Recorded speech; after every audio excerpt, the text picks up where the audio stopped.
Number 1 the pearl harbour incident.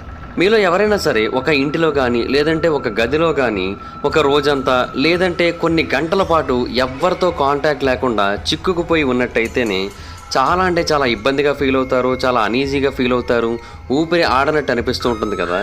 మరి అలాంటిది ఒక మునిగిపోయిన షిప్లో 16 రోజుల పాటు ట్రాప్ అయిపోయి అక్కడే చనిపోయినట్టయితే ఎలా ఉంటుంది? నిజంగా పెరల్ హార్బర్ ఇన్సిడెంట్ టైంలో ఇలాంటి ఒక సంఘటన జరిగింది.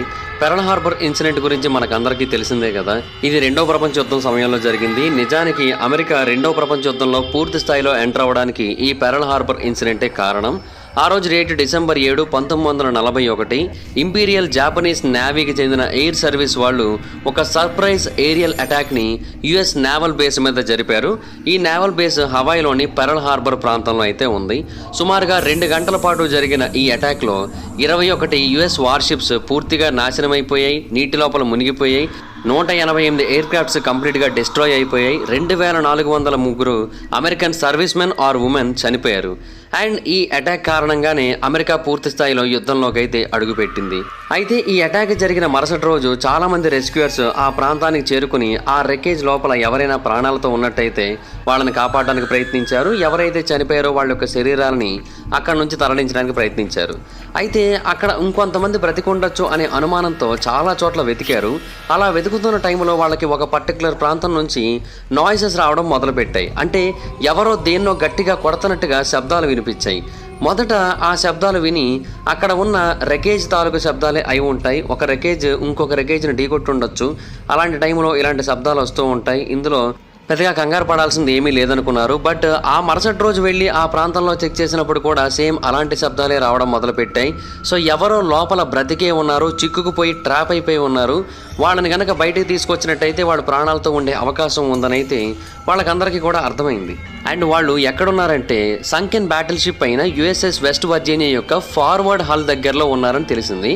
బేసిక్గా ఆ షిప్ మీద 6 టార్పిడోలు పడ్డాయి, 2 బాంబులు పడ్డాయి. 30 గంటల పాటు కంటిన్యూస్గా ఆ షిప్ కాలుతూనే ఉంది. ఆ తర్వాత మాత్రమే అది కంప్లీట్గా నేలమట్టం అయిపోయి తీరంలో ఉన్న సముద్రంలోని నీటి యొక్క అడుగు భాగానికి అయితే చేరుకుంది. అయితే ఇక్కడ ఉన్న ప్రాబ్లం ఏంటంటే వాళ్ళని కాపాడాలి అంటే ఒక పెద్ద హోల్ని కట్ చేయాల్సి ఉంటుంది. అలా చేసినట్టయితే వెంటనే ఆ ప్రాంతం అంతా కూడా నీటితో నిండిపోతుంది. సో వాళ్ళందరూ ఇమీడియట్గా చనిపోతారు. అండ్ ఎవరైతే ఆ ప్రాంతంలో హెల్ప్ చేయడానికి వెళ్తారో వాళ్ళకు కూడా ప్రాబ్లం అయ్యే అవకాశం ఉంది. పోనీ టార్చ్ను ఉపయోగిద్దామంటే లోపల ఉన్న వేరే మెటీరియల్స్ కారణంగా ఎక్స్ప్లోషన్ జరిగే అవకాశం కూడా ఉంది. అందువలన బయట ఉన్నవాళ్ళు ఏమీ చేయలేని పరిస్థితిలో ఉన్నారు. ఇంకా ఏం చేయాలో తెలియక అలాగే చూస్తూ ఉన్నారు. కొద్ది రోజుల పాటు గడిచిన తర్వాత అక్కడ నుంచి శబ్దాలు రావడం ఆగిపోయాయి. సో లోపల ఉన్నవాళ్ళు చనిపోయి ఉంటారని అయితే వీళ్ళందరూ కూడా రియలైజ్ అయ్యారు.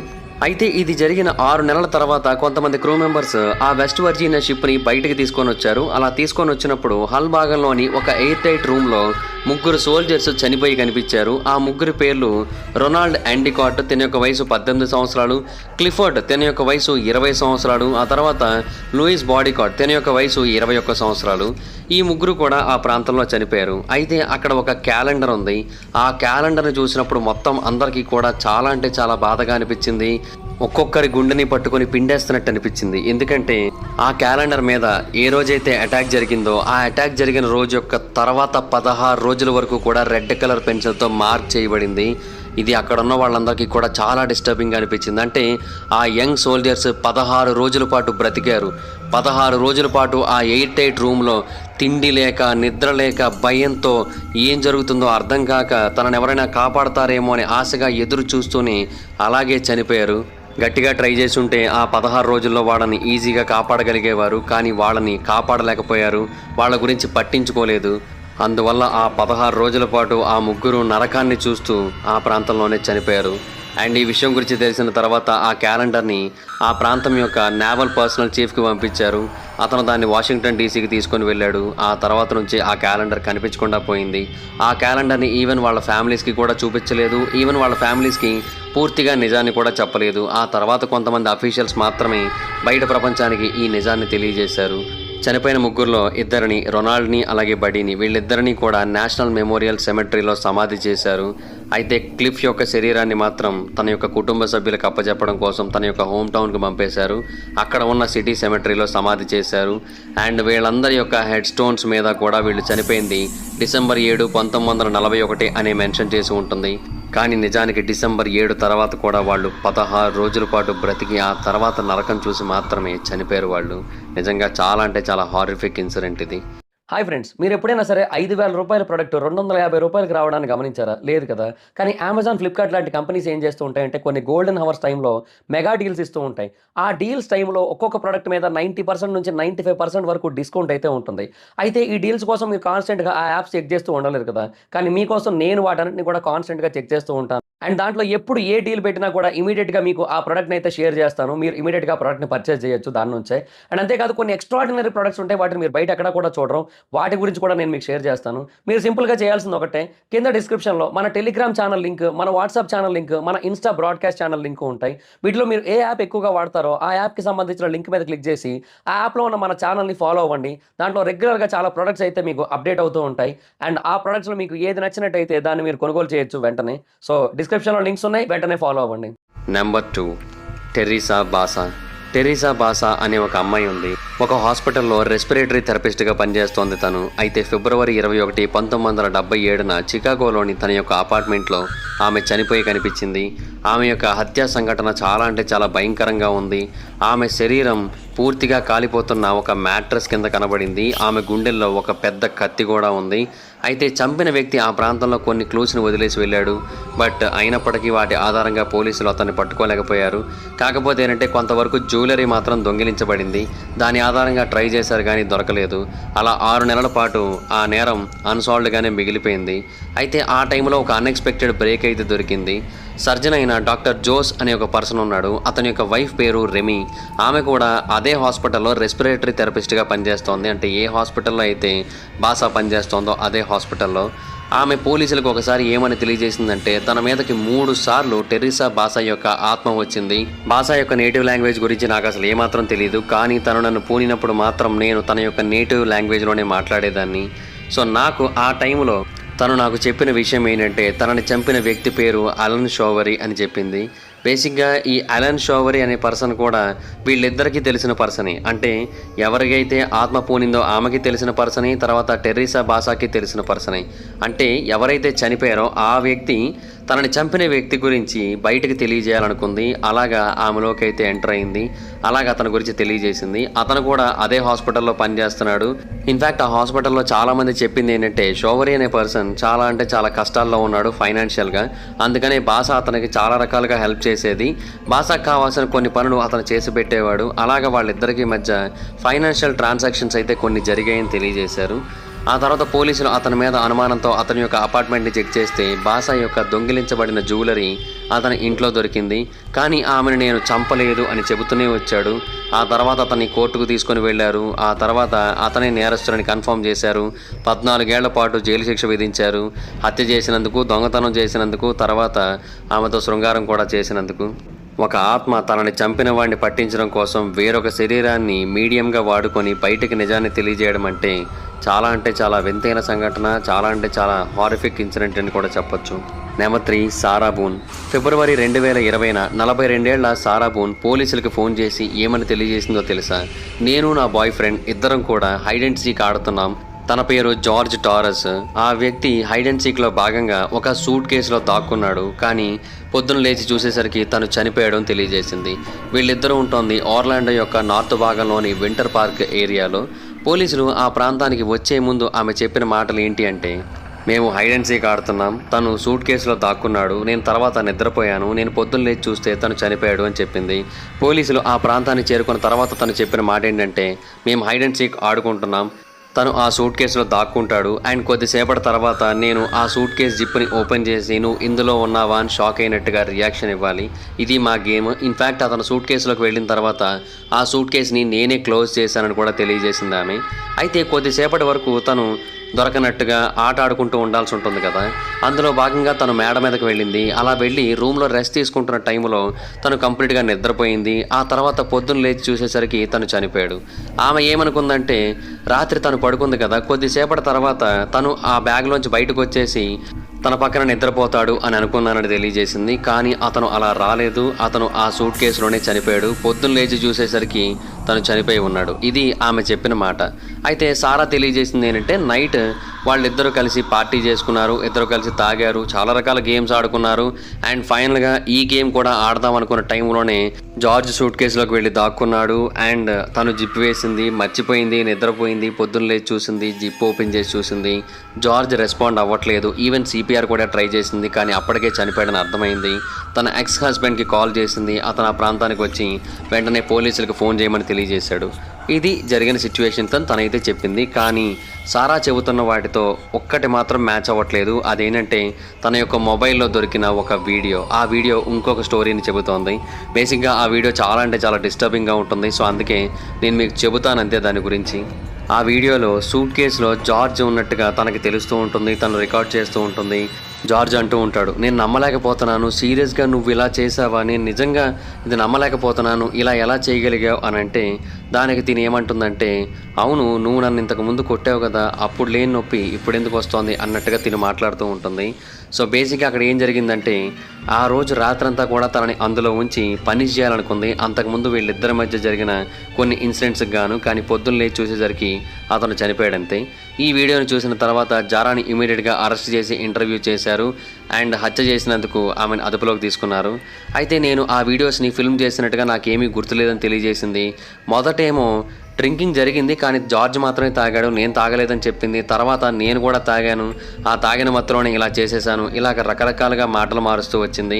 అండ్ ఫైనల్గా జూన్ 2018 పూర్తి స్థాయిలో అరెస్ట్ చేయబడింది.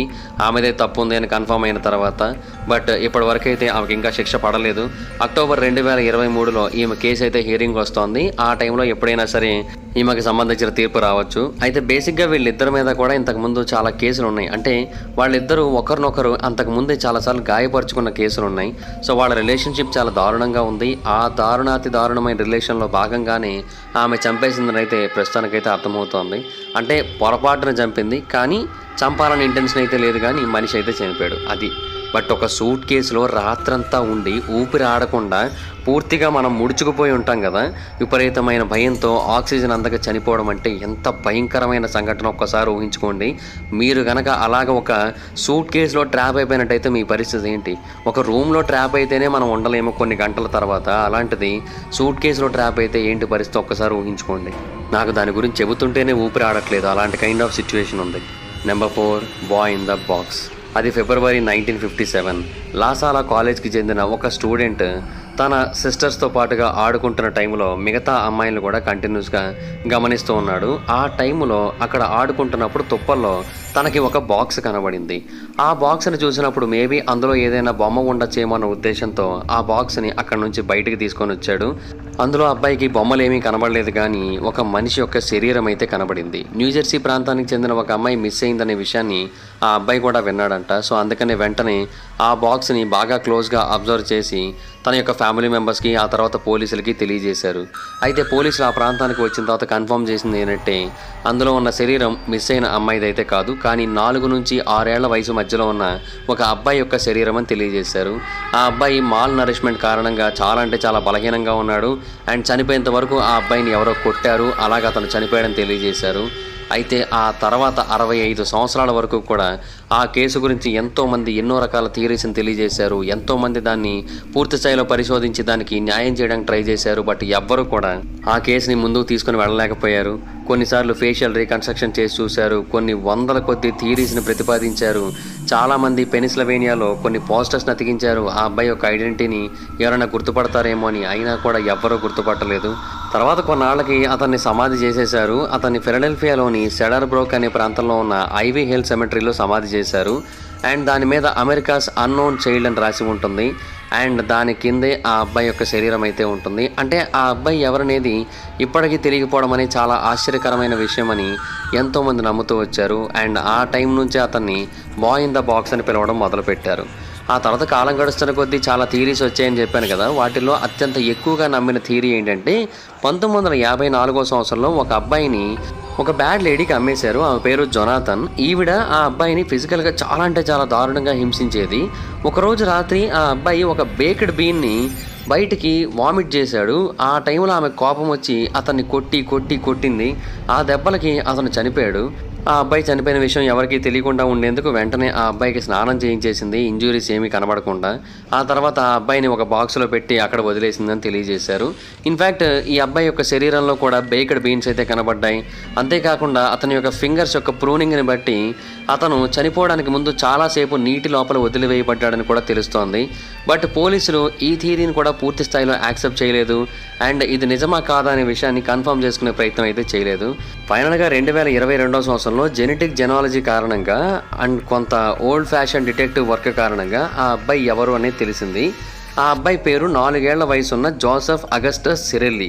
ఈ వ్యక్తి యొక్క డిఎన్ఏని జెనెటిక్ డేటాబేసెస్లో అప్లోడ్ చేసినప్పుడు అతని యొక్క రిలేటివ్స్ యొక్క డేటాబేస్ ఇది కొంచెం మ్యాచ్ అయింది, అది కూడా తన యొక్క మదర్ సైడ్. అలాగా ఇన్వెస్టిగేటర్స్ జోసెఫ్ అగస్టస్ సిరెల్లి కోసం తెలుసుకున్నారు. ఈ అబ్బాయి జనవరి 13, 1953 జన్మించాడని తెలియజేశారు. ఈ అబ్బాయి కాకుండా తన మదర్కి మరొక 3 పిల్లలు ఉన్నారని కూడా తెలియజేశారు. ఇన్ఫ్యాక్ట్ ఆ అబ్బాయి యొక్క ఫాదర్ యొక్క ఐడెంటిటీని కూడా వీళ్ళు కనుక్కున్నారు. అయితే ఆ అబ్బాయి పేరు ఎప్పుడు జన్మించాడని తెలిసినప్పటికీ కూడా ఆ అబ్బాయి యొక్క జీవితం ఏంటి, ఆ అబ్బాయి ఎలా చనిపోయాడు, ఎవరి చేత చంపబడ్డాడు, ఇవేవి కూడా తెలియలేదు. పోలీసులు వీటి గురించి పూర్తి స్థాయిలో ఇన్వెస్టిగేషన్ అయితే చేయలేదు. అందువలన ఇప్పటికీ కూడా అతని మరణం అయితే మాత్రం ఒక మిస్టరీగానే ఉంది. బట్ చంపేసి ఒక బాక్స్లో పెట్టారంటే చాలా దారుణమైన సంఘటన అదైతే మాత్రం. నెంబర్ 5, 8 రోజుల పెళ్లి కూతురు. ఆ రోజు డేట్ మే 20, 1947. 22 ఏళ్ల వయసున్న క్రిస్టియానా యొక్క శరీరం తన హనీమూన్ కాటేజ్కి 150 అడుగుల దూరంలో జస్ట్ 9 ఇంచుల ఎత్తున్న వాటర్లో కనబడింది. అండ్ ఆమె కనబడింది కూడా ఆంటారియో ప్రాంతంలో ఉన్న 7 ఫాల్స్ రివర్ యొక్క ఒడ్డున కనబడింది. దానికి 8 రోజుల ముందే క్రిస్టియానాకి జాక్ అనే వ్యక్తితో పెళ్ళయింది. బేసిక్గా వీళ్ళిద్దరూ 3 ఏళ్ల నుంచి రిలేషన్లో ఉన్నారు. ఆ తర్వాత వీళ్ళు పెళ్లి చేసుకున్నారు. అయితే క్రిస్టియానా యొక్క ఫ్యామిలీకి ఒక అనుమానం ఉంది. అదేంటంటే క్రిస్టియానాకి జాక్ యొక్క బెస్ట్ ఫ్రెండ్ అయిన రొనాల్డ్ బ్యారీతో కూడా సీక్రెట్గా లవ్ అఫేర్ ఏమైనా ఉందా అనే టైప్ ఆఫ్ అనుమానం అయితే ఉండేది. ఈవెన్ హనీమూన్కి అతను కూడా వెళ్ళాడు. ఇన్ఫ్యాక్ట్ వీళ్ళు స్టే చేసిన కాటేజ్ ఏదైతే ఉందో ఆ కాటేజ్ అతనిదే, అంటే రొనాల్డ్దే. అండ్ ఆ కాటేజ్ని కేవలం బోటు ద్వారా మాత్రమే యాక్సెస్ చేయగలరు. ఆ బోటు కూడా అతందే. అయితే ఆ కాటేజ్లో స్టే చేస్తున్న టైంలో జాక్ ఏమని తెలియజేశారంటే ఫ్యామిలీ మెంబర్స్కి క్రిస్టియానా చాలా వింతగా ప్రవర్తించడం మొదలుపెట్టింది, అంటే ఏడుస్తోంది, ఎందుకో నచ్చనట్టుగా ప్రవర్తిస్తోంది అని తెలియజేశాడు. అయితే క్రిస్టియానా ఒకరోజు కనిపించకుండా మాయమైపోయింది.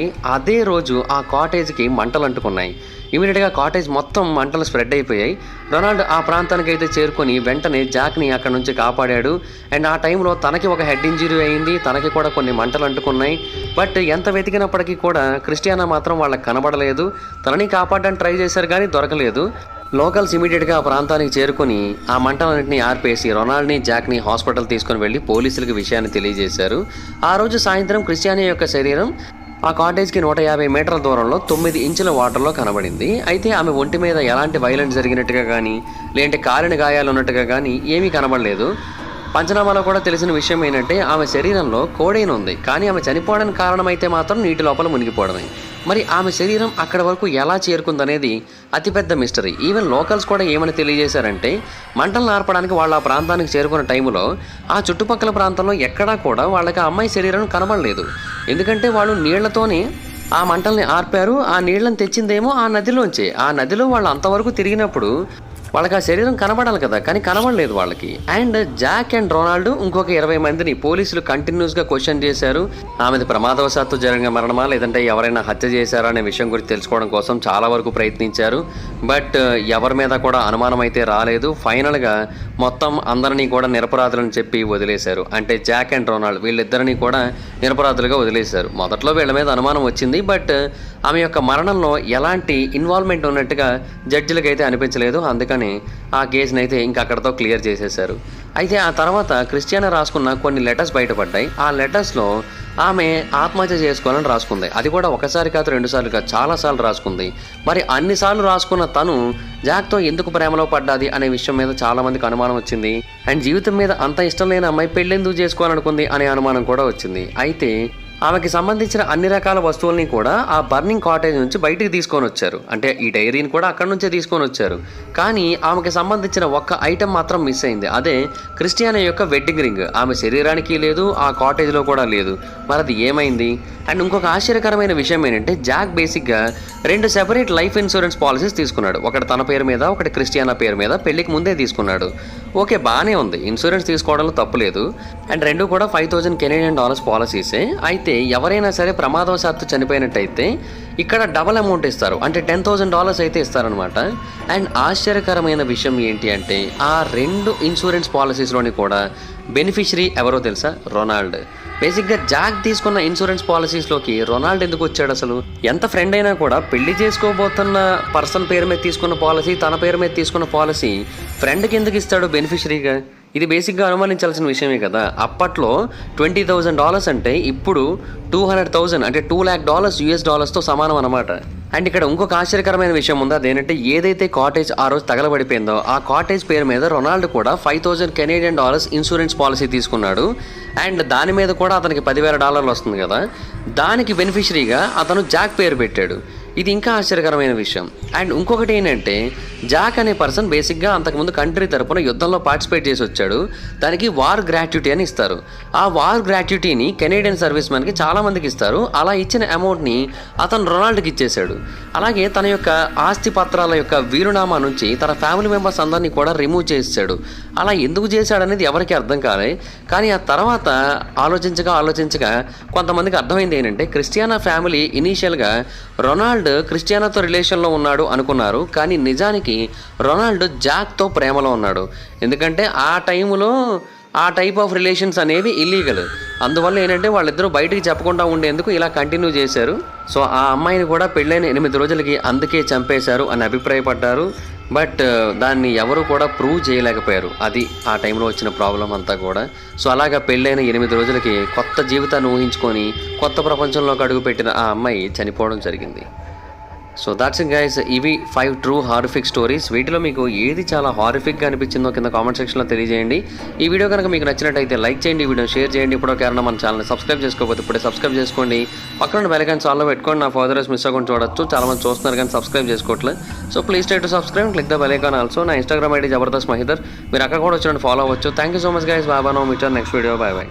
హాయ్ ఫ్రెండ్స్, మీరు ఎప్పుడైనా సరే $5,000 ప్రోడక్ట్ $250 రావడానికి గమనించారా? లేదు కదా. కానీ అమెజాన్, ఫ్లిప్కార్ట్ లాంటి కంపెనీస్ ఏం చేస్తూ ఉంటాయంటే కొన్ని గోల్డెన్ హవర్స్ టైంలో మెగా డీల్స్ ఇస్తూ ఉంటాయి.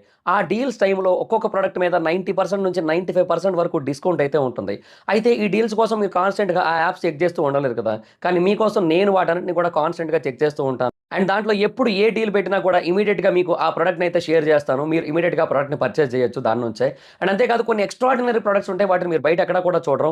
వాటి గురించి కూడా నేను మీకు షేర్ చేస్తాను. మీరు సింపుల్గా చేయాల్సింది ఒకటే, కింద డిస్క్రిప్షన్లో మన టెలిగ్రామ్ ఛానల్ లింక్, మన వాట్సాప్ ఛానల్ లింక్, మన ఇన్స్టా బ్రాడ్కాస్ట్ ఛానల్ లింక్ ఉంటాయి. వీటిలో మీరు ఏ యాప్ ఎక్కువగా వాడతారో ఆ యాప్కి సంబంధించిన లింక్ మీద క్లిక్ చేసి ఆ యాప్లో ఉన్న మన ఛానల్ని ఫాలో అవ్వండి. దాంట్లో రెగ్యులర్గా చాలా ప్రొడక్ట్స్ అయితే మీకు అప్డేట్ అవుతూ ఉంటాయి. అండ్ ఆ ప్రొడక్ట్స్లో మీకు ఏది నచ్చినట్టయితే దాన్ని మీరు కొనుగోలు చేయొచ్చు వెంటనే. సో డిస్క్రిప్షన్లో లింక్స్ ఉన్నాయి, వెంటనే ఫాలో అవ్వండి.